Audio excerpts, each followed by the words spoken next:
Good morning, everybody. Lee Brower here, and welcome to this week's edition of Meaningful Monday. I am glad to be here. I'm grateful to be here. May I share something very personal with you? We're very blessed as a family to have two new additions coming into our family this next year. Two brand new grandbabies, two little daughters. One from Carly that's living in Arizona. She's due in a couple of weeks. Fingers crossed, everything's going great. Second one, Natalie. She and her husband Dixon have been working so hard to get a baby, and now they're halfway through their pregnancy, and they're due in May. We're so excited for the arrival of little Sloan. She's already named it. So we've got Sawyer and Sloan. And so Sawyer is Carly's baby. So last Tuesday, Natalie and Dixon get news that little Sloan is living with Spina Bifida.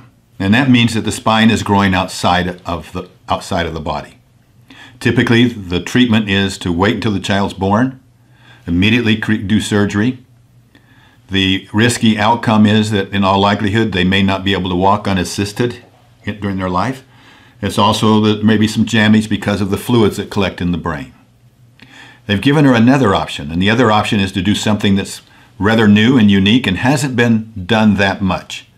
And that is to do the surgery in utero now, and to put that spine back in the baby now and line things up so that it'll be a healthier baby. And they've had great success with the few times that they've done this.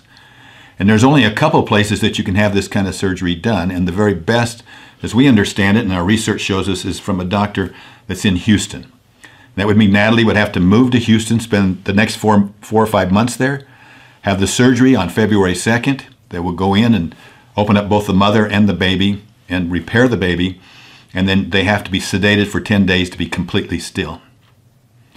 Now, we got the news on Tuesday. You can imagine the sadness and the devastation. As a family, we wept because we want everything to be lovely because of our comparison and expectations of what we were hoping for.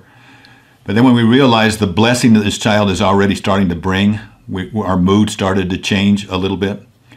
And Natalie, who's the leader of this, she stepped up and she talked to me this next day, the day after, and she said, you know, I'm overwhelmed with gratitude to God, to my Heavenly Father, for the love and the trust that He has in me to be able to take care of this little baby Sloan, that He loves me that much.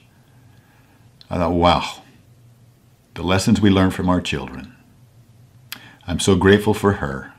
And I'm grateful for her attitude and the way she looks at things. You know, when you think about it, we all think that the quality of life is determined by the quality of our positive experiences. But is it? Is it really? I think it's the quality of our negative experiences and how we deal with them that determines the quality of our lives.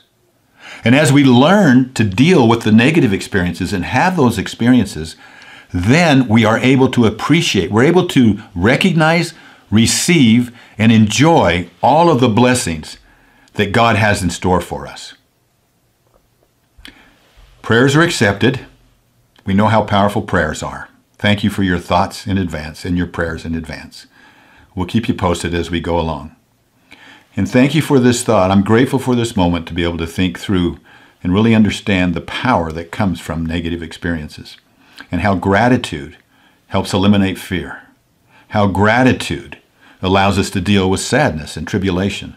How gratitude strengthens our love. How gratitude is a chief component of courage. Enjoy this week. I look forward to talking to you next week. Bye-bye.